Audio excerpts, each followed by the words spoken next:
Prologue.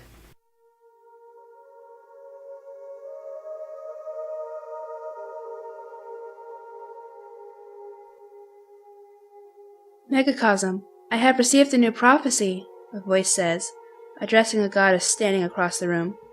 Lestrausa, thy inner eye seems very active of late. Keep in mind that thou cannot trust everything thee dream. My prophecies have always come true, and yet thee still doubt their authenticity? Besides, this rhyme speaks of a new danger, nay, an old one.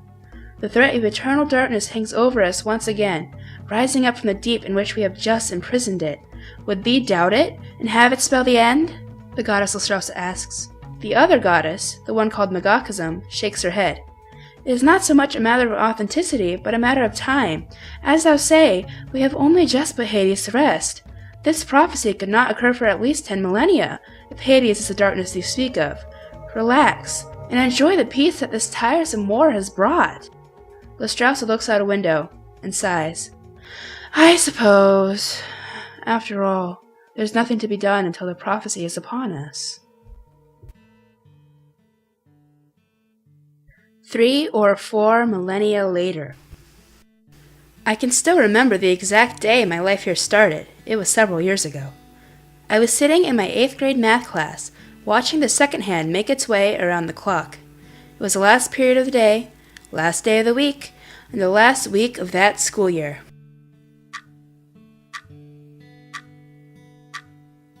Come on, come on, I silently urged it. Finally, the bell rang, the last few words of my teacher drowned out by the cheers of my classmates. I followed them as they rushed out the door, trying not to get shoved against the walls as everyone stampeded towards the school's front entrance. I alone took my time, occupied with imprinting one last image of my high-tech middle school in my mind. Or that was my intent, at least. All the couples around were making it difficult to focus.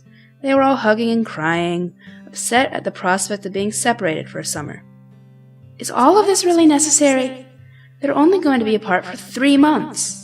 Besides, it's statistically proven that they're going to break up sometime or another anyway, I thought with a slight roll of my eyes. After elbowing a few people out of the way, I eventually made it out the school's front doors and into the parking lot. I looked around for Dad's car, but it was nowhere to be seen. As usual, I thought with a sigh. Dad forgot to pick me up about 75% of the time, which meant, unfortunately, that I'd have to walk.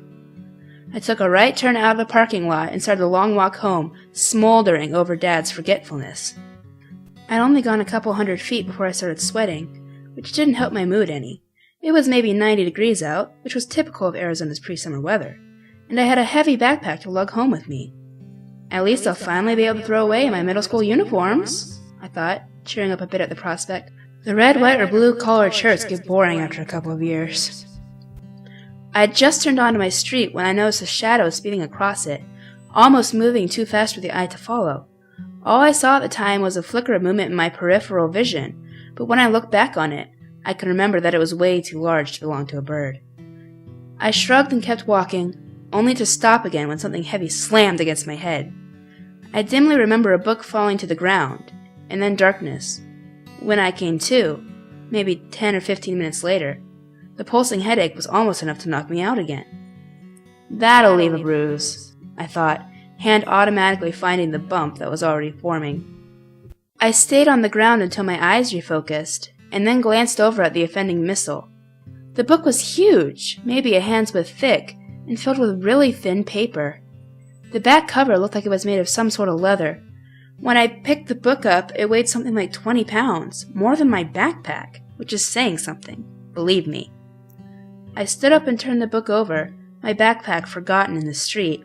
The front cover was made out of the same worn leather, but there was a smooth black rock attached at the center, with intricate silver designs radiating out from it.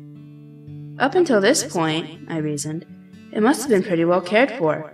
There's no tarnish on the silver, even though it looks really old. There wasn't any title, or anything else to suggest what the book was about. I carefully stored the book in my backpack and continued on towards my house. Like I said, it was pretty hot out there. When I finally got home, I went into my room and emptied my backpack on the bed. I ignored everything except the book, and opened it to the first page. It wasn't just the page's yellow tinge that betrayed its age. It was covered with rows and rows of tiny black letters, which I recognized as Greek. I spent the rest of the day flicking through the pages. A typical American, I couldn't read Greek, but some of the letters looked similar to English, and there were detailed pictures. Most of them were of people, but there were strange-looking creatures and mystical landscapes depicted as well. I ended up running some of this stuff through a translation website, but there seemed to be some sort of error.